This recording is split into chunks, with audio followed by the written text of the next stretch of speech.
gue selama nge-host Masih Dunia Lain, gue tidak pernah pakai skrip. Jadi skrip itu tidak pernah ada. Apa yang terjadi di lokasi, yang ketika ada peserta yang mengalami interaksi, harus gue ajak ngobrol, harus gue tanya, dengan apapun yang terjadi di lokasi. Sehingga adrenalin rush itu terbentuk dengan sendirinya. Ketika syutingnya memang dia nggak ngerasain apa-apa gitu. Tapi ketika kita udah selesai doa, mau bungkus gitu ya, masuk ke mobil, tiba-tiba dia mental. Dan itu nggak bisa dijelaskan secara logis kenapa dia mental sendiri. Selamat pagi, selamat siang, selamat sore, selamat malam. Gua Wilson Purba. Gua Muhammad Gibran. Gua Bram Herlambang. Balik lagi di Jurnopods, cerita jurnalis di podcast. Halo, selamat pagi, selamat siang, selamat sore, selamat malam. Apa kabar teman-teman? Ketemu lagi sama gue Wilson Purba. Gua Bram Herlambang dan satu host inval kita. Gue Rivo Palevi. Ya, hari ini kita membahas apa, guys? Thank you loh. By the way, bener kan? Yang nggak bisa. Tadi kayaknya laptop gue yang bermasalah. Yang kedua pun bumpernya nggak ada di gue. Tuh. Oh, Bener, yang di gue yang kedua ada kok. Jadi ini kita aman. Iya. Atau jangan-jangan sebenarnya ada God. Sesuatu di tempat lo saat ini, Bram. Karena kita akan membahas sesuatu yang kiri aman. Nggak usah gitu dong. Ini gue sendirian di ruang tamu nih. Oh, itu ada tangan tuh ada tangan tuh di punggung gimana? Tangan gue. Capek banget ya Allah. Ya udah, ini karena kita tapping pas di tanggal 31, it means adalah Halloween Day. Jadi kita akan bahas pengalaman horor saat liputan dan juga saat syuting. Nah, ini karena tadi kita ngobrol sebelumnya, gue dan Wilson sepertinya kurang ada pengalaman horor. Tapi kayaknya kalau horor buat gue ketika ini di telepon korlip, TV sebelah naik, tapi gue liputan nggak dapet, itu horor buat gue, coy. Iya, itu horor betul. Mungkin horornya berbeda ya. Kita horornya itu di dunia nyata yang kayak teror atasan kayak, "Las kalau mana, ini lo mana" gitu. Terus kita panik pas disebut di jalan lagi. gitu. Iya, atau enggak ini di telepon korlip katanya narsumnya mana? Narsum belum keluar, tapi tiba-tiba udah keluar lewat pintu belakang gitu kan. Iya, betul, kan panik. Tapi ini horornya horor ke situ nggak nih atau yang mengikut atau menyangkut dunia lain? Dunia lain aja kayaknya. Ini kan sudah ada rekan kita Rivo yang pernah dia liputan di segmen khusus ya, kok ya. Jalan-jalan betul. malam kalau nggak salah. Jalan malam misteri. Jalan-jalan malam gue shopping dong. Iya dong, gue juga kuliner. Jalan-jalan malam kulineran. Spesifik ya judul segmen lu ya. Jalan malam misteri, jadi udah pasti ke tempat horor aja gitu. Iya. Nah, tapi Rivo ceritanya disimpan dulu karena sudah ada satu narasumber kita, narasumber utama yaitu Nico Oliver. Hai. Ini auranya udah ini ya, udah mendukung ya untuk menceritakan. Lo lihat dong, lightingnya beda loh. Ngeri. Ini lightingnya ada tambahan natural ya di sini ya. Di bagian kepala ada reflektor gue. Bukan gue yang bilang loh kok ya. Wilson yang bilang. Iya, nggak apa-apa. Mendingan menghina diri sendiri daripada dihina oleh orang lain. Nah, kalau kita tahu Nico ini kan sangat menghiasi layar kaca Trans 7 ya saat itu ya, bukan dunia lain. Berapa lama sih dunia lain? Masih dunia lain. Kalau bukan empat mata. Emang pindah unit doang. Tapi waktu itu juga ada programnya Mas Tukul juga yang horor gitu. Kebetulan berbarengan dengan Masih Dunia Lain. Gitu. Oke. Berapa lama kok waktu itu? Gua waktu itu bergabung di Masih Dunia Lain itu per September 2013. Itu masih dalam masa taping. Kemudian seperti biasa kalau Hood Trans itu kan biasanya ada yang spesial segala apa, jadi dibikinlah Masih Dunia Lain live special Hood Trans Corp gitu kan ya di Desember 2013. Ternyata menarik minat banyak orang sehingga per Januari 2014 saya dibikin live setiap minggu. Lo bayangin tuh nggak bisa pulang cepat itu tuh. Nggak bisa. Abis itu kebetulan kontrak gue habis di September 2013 dan gue memutuskan untuk resign waktu itu karena memang ya itu dia jadwalnya. Gue berangkat dari hari Rabu, Kamis, Jumat live, kemudian Sabtu baru balik. Sedangkan gue masih ada siaran radio. gue masih ada jadwal-jadwal nge-MC dan anak-anak gue baru lahir, akhirnya gue memutuskan untuk gue tidak memperpanjang kontrak gue di September 2014. Tapi di September 2015 gue gabung lagi karena sudah balik ke format tapping. Jadi jadwal lebih gampang buat diatur. Gitu. Oke. Sampai Desember 2015 ketika program dibungkus. Banyak yang Tapi sedih tuh, Bang. Ya. semua akan dibungkus pada waktunya sih kayaknya. Betul, pasti ada. Betul, Nah, betul, semua akan betul. dibungkus pada waktunya dan semua akan reborn pada waktunya. Iya, betul. Nah, Gitu. tadi Kan Niko bisa diceritain nggak? Kira-kira kayak dari liputan lo atau dari live atau tapping, sebenarnya lebih serunya tuh waktu live atau waktu tapping tuh ketika liputan kalau kayak gitu. Oke, kalau ditanya lebih seru mana, sebenarnya ketika gue memang merasakan proses taping full dan juga kita proses live, sebenarnya secara jam kerja yang pasti sama aja. Jam kerja sama. Cuman perbedaannya adalah durasi tayangan yang keluar kan. Durasi tayangan yang keluar ketika tapping itu waktu itu durasi cuma 45 menit. Sedangkan live ya rasahut lah, kalian tahu lah ya kalau rasahut acara TV itu 5 jam artinya ya. Gue jam 11 tayang mulai live sampai dengan jam 3 jam 4 subuh baru bungkus, baru tutup. Gitu kan, baru wrap. Ketika ditanya yang mana, kalau seruan pasti live. Gue akan pasti bilang live. Kenapa? Karena live ini adalah momen adrenalin rush lu tuh bener-bener kebentuk. Gue selama nge-host Masih Dunia Lain, gue tidak pernah pakai skrip. Jadi skrip itu tidak pernah ada.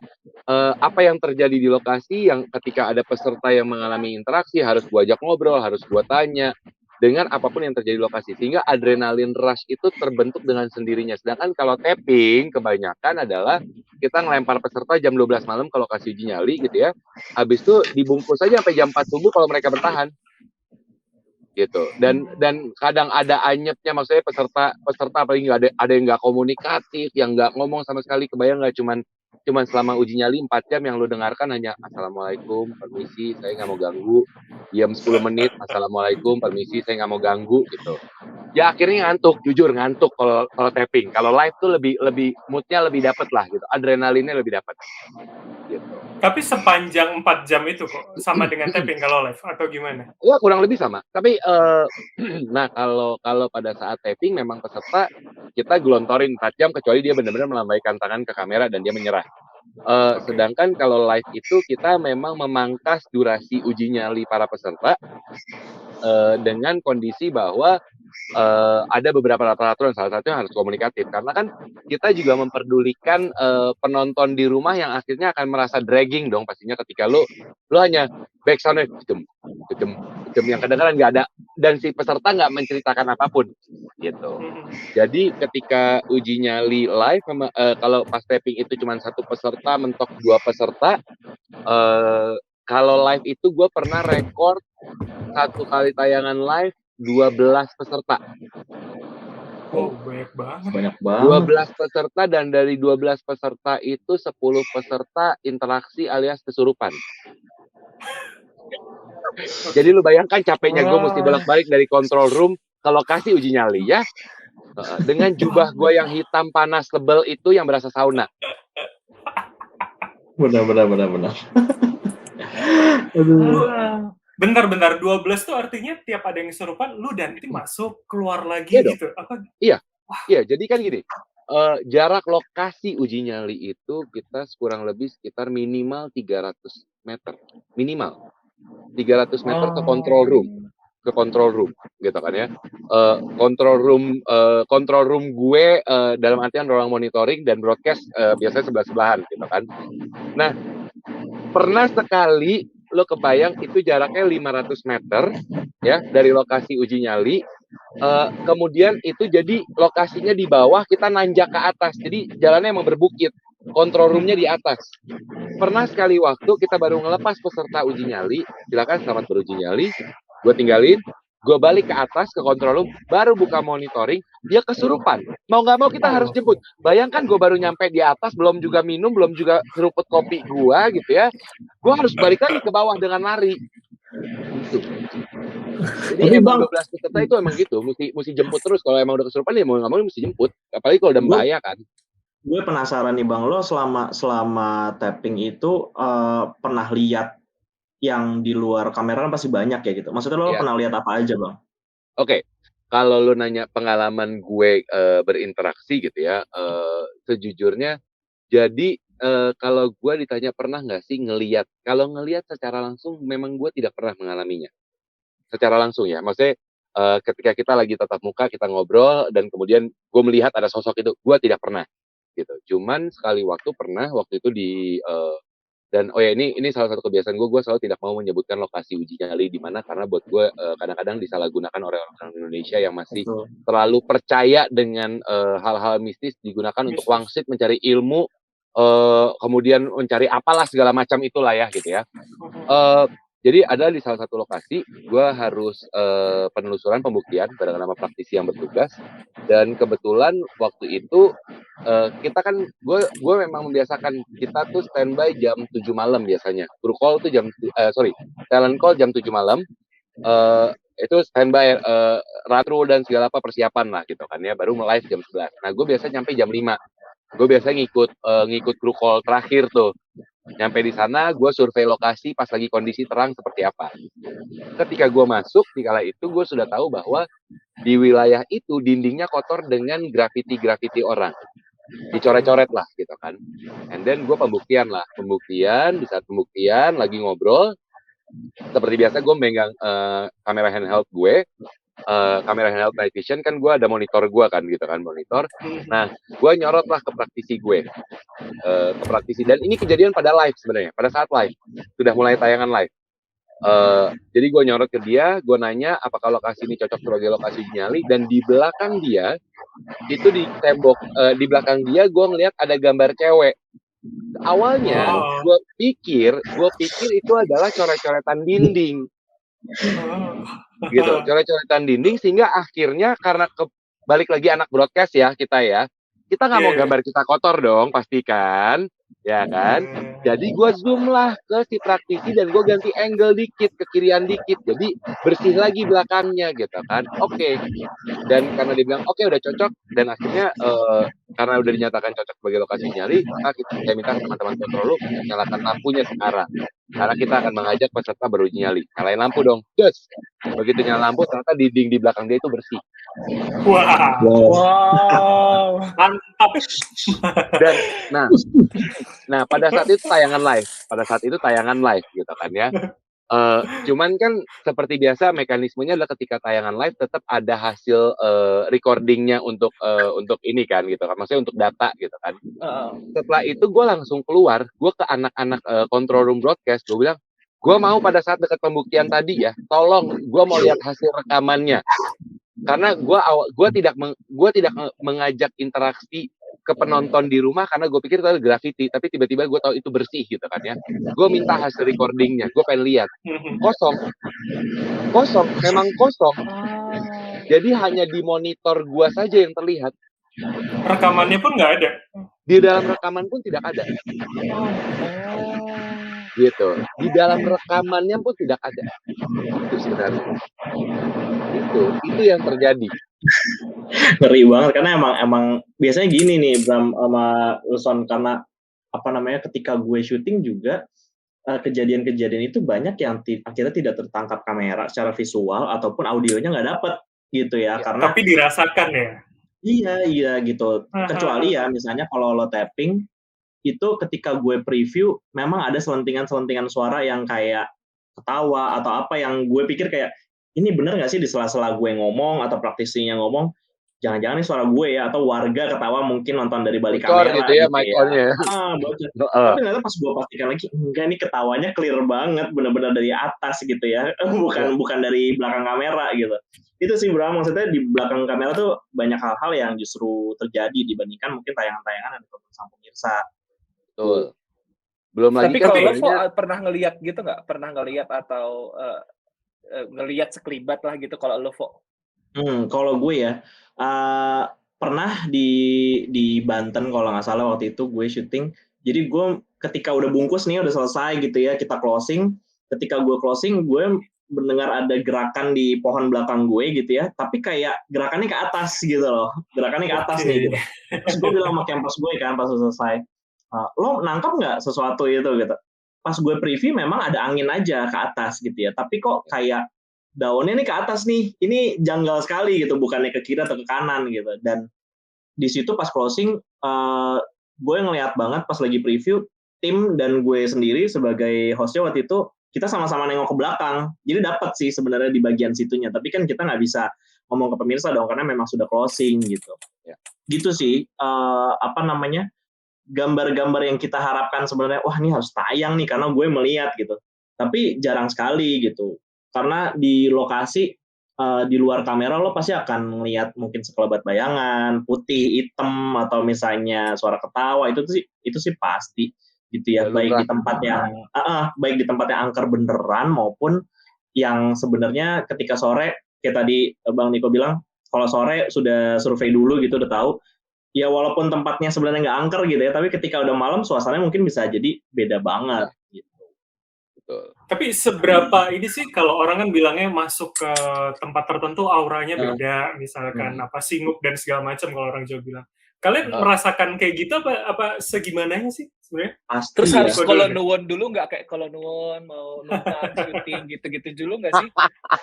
Coba Pasti itu silakan sih. yang jurnalis bagian news yang harus mau nggak mau survei dan segala apa. Rizko gimana? Ya kalau gue tuh kan memang segmennya 10 menit dan itu memang harus pembuktian ke tempat-tempat bersejarah yang punya mitos gitu. Jadi membuktikan mitosnya gitu. Dan karena durasinya terbatas, otomatis gue syutingnya juga tidak selama program lain gitu ya. Gue biasanya proko jam 9, syuting jam 11 sampai jam 3 misalnya gitu. Nah, di situ biasanya kita ngerangkum ya mitosnya apa, wawancara warga dulu, kemudian praktisinya melakukan pembuktian, misalnya dia dapat pusaka, dapat gitu, kemudian kalau misalnya interaksi dan kesurupan ya di roll terus gitu, dan gue menanyakan apa sih yang terjadi di situ segala macam gitu. Tapi yang menarik adalah karena ini news ya, program yang yang gue bawakan, jadi gue sering kali minta diulang kalau memang ternyata ada tim praktisi yang kayaknya actionnya kurang deh nih gitu, kayak atau misalnya kayaknya interaksinya agak-agak di luar konteks nih gitu ya, gue akan nyoba lagi, coba deh lo ulang lagi deh, lo bener nggak sih gitu. Kadang gue saking penasarannya gue juga minta tim untuk coba deh lo ulang lagi deh, kalau kita take ulang mungkin nggak ya kesurupannya lebih parah lagi. Tapi biasanya kadang nggak dapet juga gitu. Karena kan gini, kalau di tempat ada sesuatu otomatis lo bisa interaksi lagi dong, ya kan gitu. Memang biasanya bisa gitu. Tapi beberapa kali momennya memang cuma sekali gitu. Dan akhirnya dapat sosoknya yang berbeda, biasanya seperti itu. Iya, gitu loh. Iya, dapat sosoknya yang berbeda. Beda dengan yang pertama tadi, apa gimana? Beda. Karena kan setiap lokasi itu pasti punya energi, dan energi itu bukan cuma satu. Maksudnya sosok-sosok yang berada di lokasi itu nggak cuma satu. Lo ngomongin soal sosok kuntilanak gitu ya. Oke, kita taunya kuntilanak, tapi kan sama aja kayak halnya dalam hari ini aja ada Nico Oliver, ada Rivo Palevi, ada Bram Herlambang, ada Wilson Purba gitu kan. Ya sama aja di sana ada kuntilanak A, kuntilanak B, kuntilanak C, tergantung mereka. Ada daftar absensi lah, ibaratnya kayak kelas. Benar. Maaf ya. Gua ini akhirnya gara-gara selalu sudah terbiasa dengan horor, dan untuk cara gua mengatasi horor itu ada dengan humor. Jadi emang gua bawa bercanda aja, udah nggak peduli. Gua gitu. Tapi lo sebelum dunia lain tipe yang sama, atau akhirnya karena dunia lain udahlah bodo amat itu dengan horor? Gua itu sebenarnya adalah orang yang logis. Gue tipe orang yang logis. Jadi ketika gue berhadapan dengan hal-hal yang mistis, gue pasti akan berusaha mencari dulu penjelasan secara logikanya terlebih dahulu, ya kan?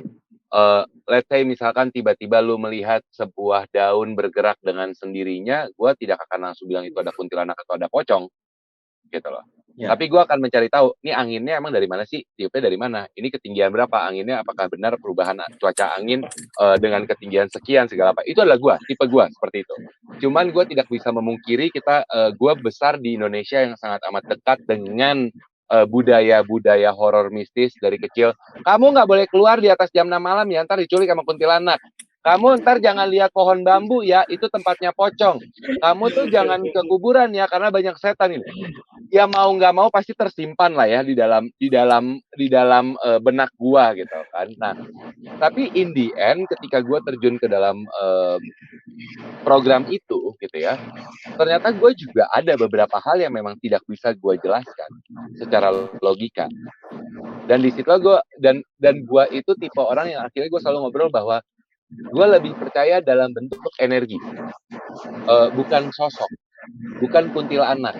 Karena kuntilanak yang selama ini kita kenal adalah hanya perempuan berbaju putih, berambut panjang terurai, duduk manis di atas pohon sambil menggoyang-goyangkan kaki dengan suara gitu ya ketawanya ya. Itu adalah image kita. Deskriptif sekali ya Anda. Ganggu banget sih, jadi teringat lagi.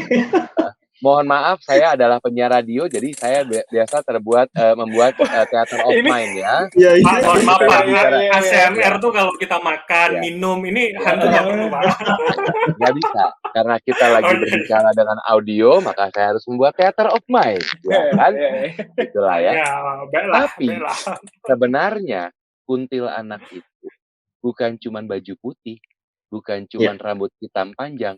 Kalau lu ke Pontianak, lu bertemu dengan praktisi-praktisi di Pontianak, maka mereka akan mengatakan, kuntilanak di Pontianak itu warnanya gonjreng-gonjreng. Semakin gonjreng warnanya, semakin tinggi kastanya mereka. Iya. Oke.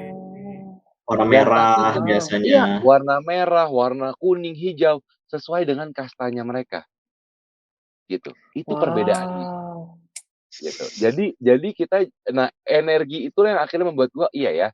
Ya mungkin karena selama ini mindset kita aja ya diajarin dari kecil kuntilanak, baju putih, rambut panjang, duduk di atas pohon, ngikik-kikik, kaki goyang gitu kan ya, dekat biasanya pohon Kamboja tuh di atas kuburan, gitu kan. Akhirnya dengan sendirinya banyak orang yang dalam tanda kutip mengaku melihat, dalam pengertian adalah orang-orang yang bukan praktisi yang mempunyai sixth sense segala apa mengaku melihat, gua ngeliat kuntilanak kemarin, deskripsinya seperti itu, padahal belum tentu. Iya. Betul. Nah, Sama sama Tapi sih, lo Bang. pernah ketempelan nggak sih? Siapa?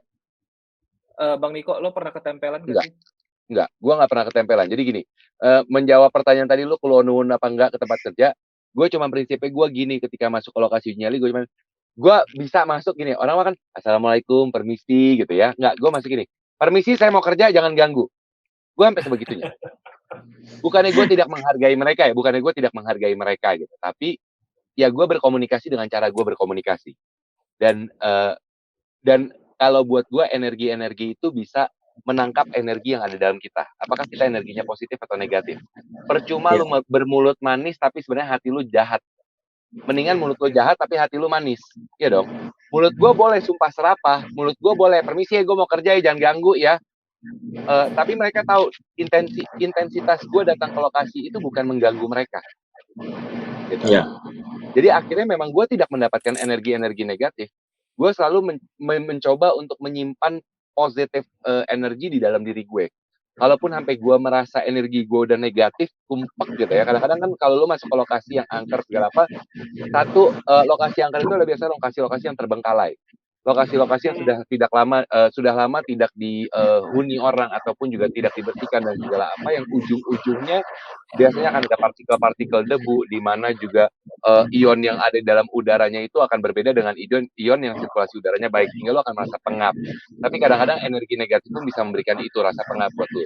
Gue memilih untuk grounding itu, jadi gue menyalurkan energi gue ke tanah, inhale exhale, dan gue grounding. Gue mengambil positif energi dari bumi dan kemudian gue keluarkan energi negatif dalam diri gue. Itu yang gue lakukan sebenarnya. Dan mereka nggak akan menempel. Mereka kalau emang lu nggak punya intensitas jahat, lu nggak punya niatan jahat, energi negatif juga males sama lu. Gitu loh. Kecuali lu emang ibarat kalau orang Indonesia istilahnya bolong gampang ketempelan, nah itu beda persoalan ya, gitu kan ya. Tapi buat kita yang awam yang kita memang, iya, nah itu gitu. Nah buat kita yang awam yang apa ya, nggak akan sebegitu efeknya. Gue pernah sekali bahkan FYI gitu ya, gue malah bukan di lokasi bukan ketempelan, diganggu itu bukan di lokasi. Gue kelar syuting, gue pulang ke hotel, dan gue tuh selalu tipe orang yang memang tidur itu harus sendiri di kamar. gitu loh. Wah. Jadi requestan gue ke mana namanya ke eh, unit adalah gue mau kamar cuma sendiri, nggak boleh ada orang lain bareng tidur sama gue gitu. Itu doang. Kamar gue sendiri. Nah di saat itu gue kamar, gue inget banget itu gue udah tapping lagi ya, udah balik ke tapping lagi 2015. Trip pertama gue setelah balik ke Masih Dunia Lain. Kemudian baliklah kita bungkus di jam 3. Dibungkus jam 3 gitu, kita balik ke hotel 3:30, gue membiasakan pasti sampai hotel, gue buat mandi, segala apa, bersih lah ya gitu ya. Mau tidur dong. Pas mau tidur, nah sedikit informasi bahwa energi itu akan sangat amat mudah berinteraksi dengan lo ketika lo sudah ada di frekuensi antara lo mau tidur banget sama lo sebenarnya masih bangun. Setengah sadar ya. Ya kalau istilah kita tuh dalam orang awam tuh mata kriep-kriep 5 watt. Oke. Dan lu bayangin gitu, lu udah capek banget, lu udah rebahan di kasur, udah mata lu udah yang aduh tinggal dikit lagi tidur. Itu adalah frekuensi lu akan ketemu dengan frekuensi mereka. Ya kan? Dan disitulah pada saat gue mau tidur tiba-tiba kaki gue dikeplak di bagian siku kaki dengkul. Kan gue tidur nyamping, kaki ketekuk, tiba-tiba di bagian dengkul gitu ada plak. Dan gue tahu kamar gue sendiri. Kalau kamar gue ada orang lain, bini gue yang ngomel di rumah, ya kan? Ya temen tim kan maksudnya. Maksudnya, jadi akhirnya gue tahu di kamar tuh nggak ada orang siapa-siapa, tiba-tiba ada yang ngeplak, gue bangun, dan lo tahu reaksi gue apa? Gue cuma mengatakan gini, udah ya, percuma, lo mau cari perhatian sama gue nggak? Percuma, gue nggak bisa komunikasi.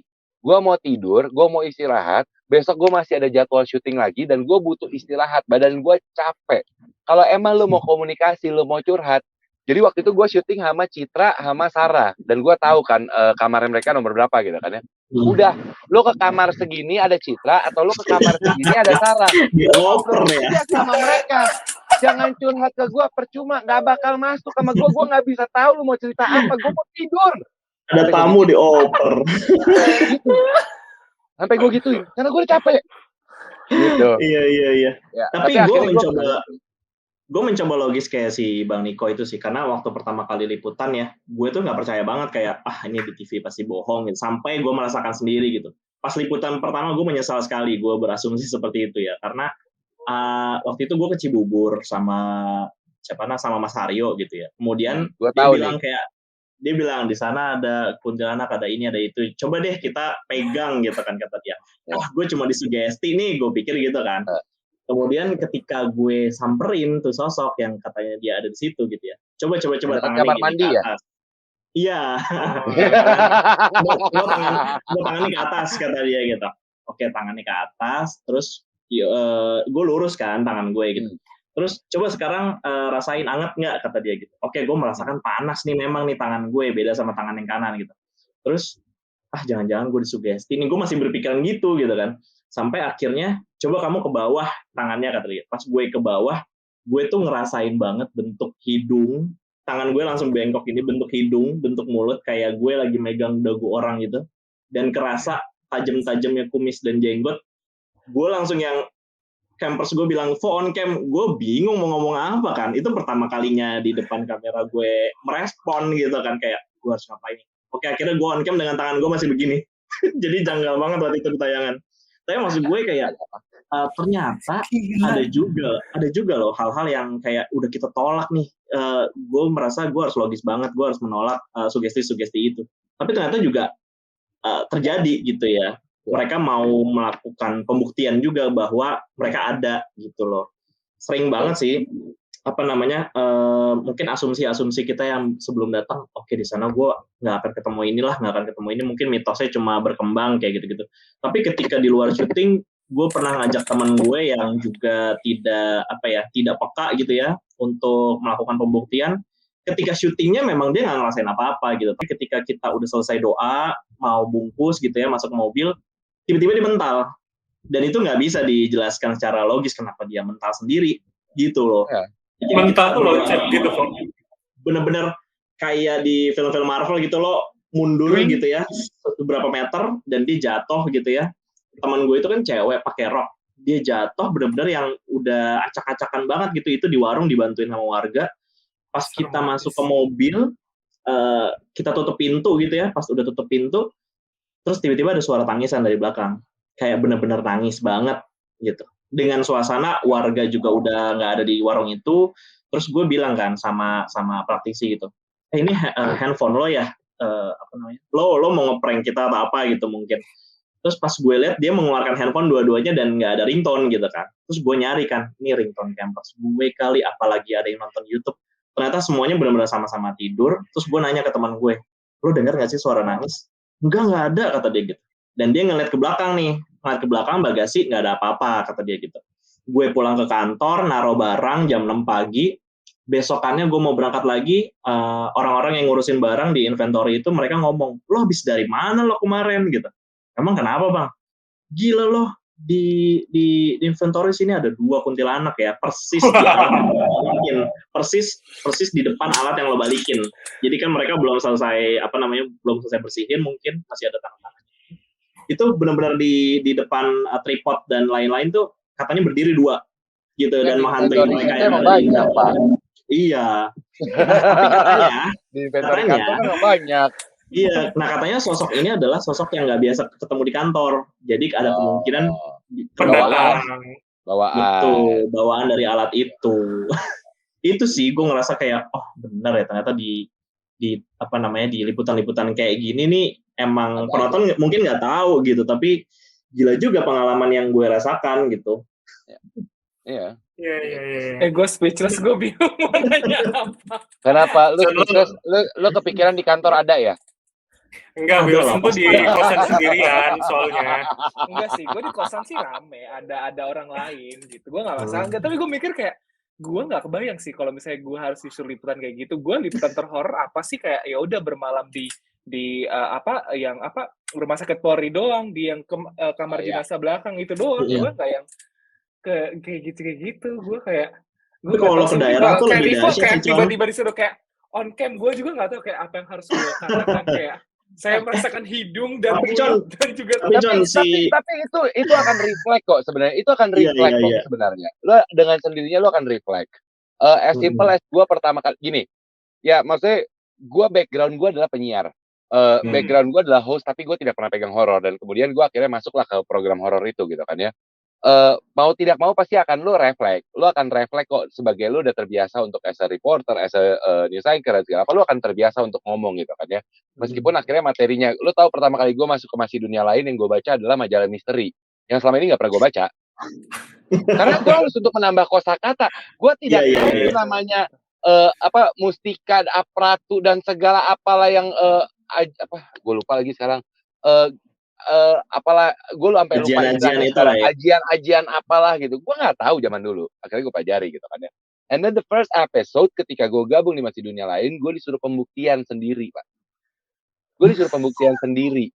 Jadi waktu itu 2013 Masih Dunia Lain mengganti konsep. Waktu itu Rudy masuk konsep 2 host, gue dan Abi Galabi.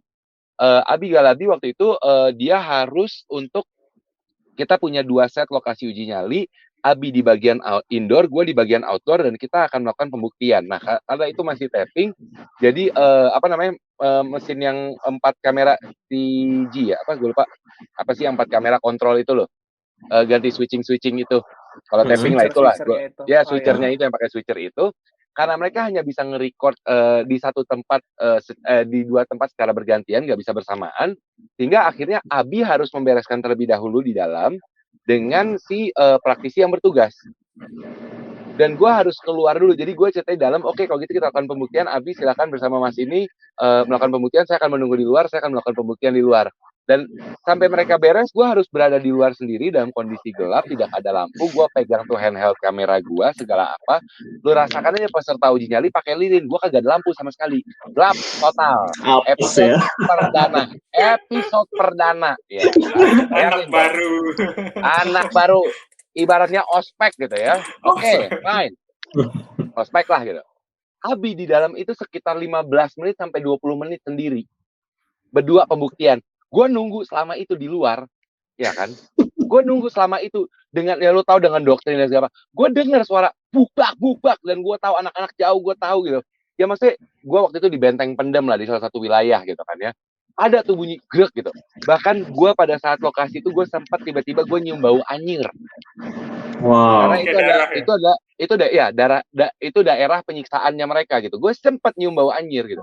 Lo kebayang nggak otak gue seperti apa gitu? Gue as a host, otak gue harus ngomong apa, segala apa gue udah kebayang gitu ya. Dan you know what?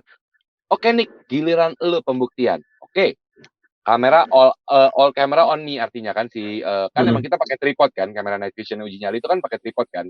Oke, udah Nick, siap mulai. Oke, action, tak. Gue buka handheld gue jalan keliling, gue jabarin. Wah ini nih bau anjir, ini. 10 menit gue berjalan, tiba-tiba gue bisa teriak sendiri. Lo bayangkan, seorang talent, seorang host berani nge-cut acara. Gimana nggak PD ngomel-ngomel? Gue adalah Mbah Pras. Gue inget banget, Mbah Pras tuh. Mbah Pras itu PD gue waktu itu. Gue yang teriak, cut. Gila, siapa gua lu berani nge-cut episode perdana, lu suruh ke-cut sendiri. Orang udah 80 orang lu nge-cut gitu kan. Ditanya sama HT, kenapa lu cut, Nick? Kenapa lu cut? Udah aman kok tadi. Bukan, Bah. Gue lupa nge-record tombol gue. Gue kebaik udah 10 menit gue ngomong, gue nggak nge-record. Saksi ya itu dia. Mungkin kayak kalau Ribo masalahnya dia nggak tahu mesti ngomong apa. Dan gue tuh miss gue adalah gue lupa tekan tombol record gue, which is gue nggak akan dapat angle gue gitu, view gue, point of view gue. Itu lebih horor sih menurut gue. Nah itu dia. Lo kebayang nggak gue harus ngulang lagi dari awal? Ya kan, 10 menit gue lupa tombol record, gue nge-cut sendiri. Tapi di saat itu gue sadar, oh iya ya, emang gue kerja. Gue emang kerja. I have to be professional. Mau gue berada di kondisi apapun, gue harus bisa mengalahkan rasa takut gue harus bisa mengalahkan rasa grogi gue tetap harus bisa menjalankan semua tugas gue di sini cuma kerja, gitu loh. Makanya gue bilang kayak Wilson, gue nggak tahu mau ngomong apa. Tenang aja, ketika lo udah profesional, lo akan tahu lo akan ngomong apa gitu loh. Mau nggak mau, gitu. Lo kebayang nggak kalau kejadian itu di live, gue lupa tombol record, diomelin gue live diketawain. Orang gue pernah salah ngomong aja sampai itu saat ini di YouTube masih ada tuh tayangan Nico Oliver salah ngomong. Masih ada gara-gara gue cuman bilang, jadi gue mau kombrek gitu, gue tag sebelum kombrek kita akan segera menyaksikan maksudnya kan gue bilang peserta selanjutnya, gue kesalah ngucap jadi penonton selanjutnya. Tayang di YouTube sampai sekarang, harga diri gue kagak ada.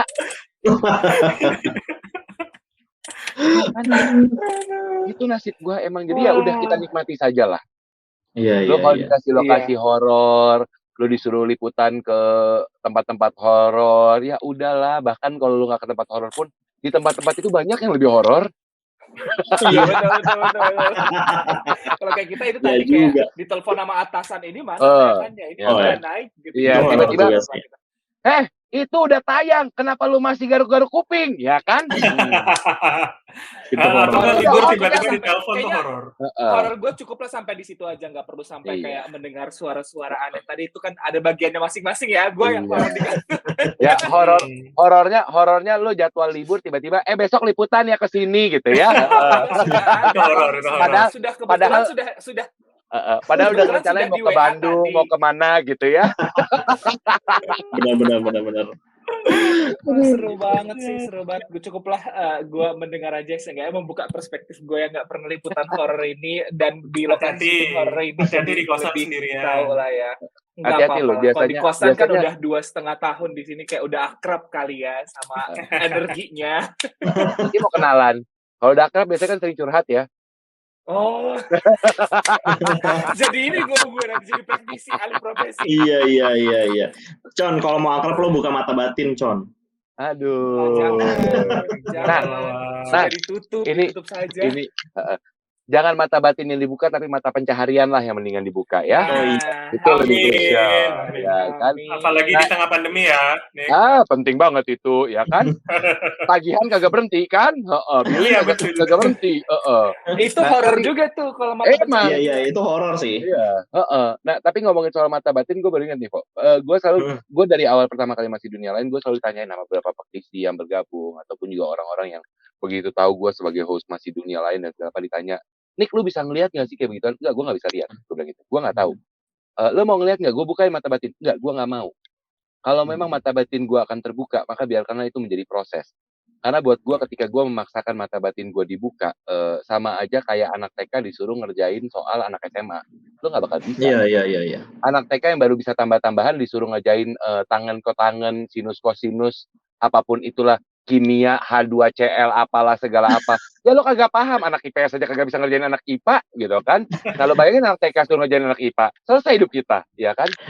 Tapi Bang, gue pernah dalam satu episode gitu, gue mengambil temanya adalah memang pembukaan mata batin si hostnya, yaitu gue gitu. Gue pernah nyoba, gue pikir kan ya udah ini salah satu sugesti lainnya gitu ya dari praktisi. Tapi ketika itu prosesnya berjalan, kemudian gue buka mata, gue langsung pingsan. Dan itu memang ada tayangan sih. Jadi kayak mungkin gue nggak kuat ya melihat segitu banyaknya di depan mata gue, padahal ruangannya sebenarnya kosong gitu. Jadi ya benar kata lo Bang, jangan mencoba untuk dibuka, biarkan itu menjadi proses, karena sekalinya lo buka, siapa tahu ada yang nggak ketutup lagi, ya kan, itu lebih bermasalah lagi.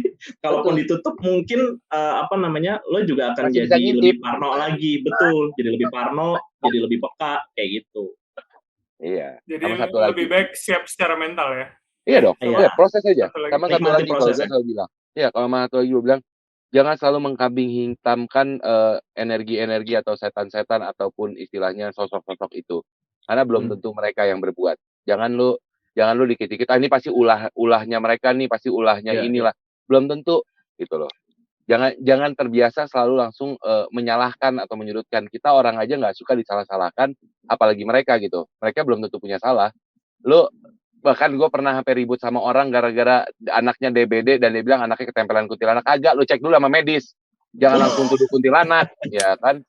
Gitu loh. Maksud gue, carilah penjelasan logis dulu, dan ketika lu memang tidak menemukan penjelasan logis itu, barulah lu kemudian mencari penjelasan non logisnya. Gitu. Energi itu ada, tapi belum tentu energi itu juga mau berinteraksi sama lu. Siapa lu? Iya. benar setuju juga. Ayo Bram sama Wilson, lo bisa berinteraksi. Iya, Semangat. Enggak. Nggak usah. Gue udah tersesat. Jangan ngadi. Mereka gue udah cukup kok. Oke.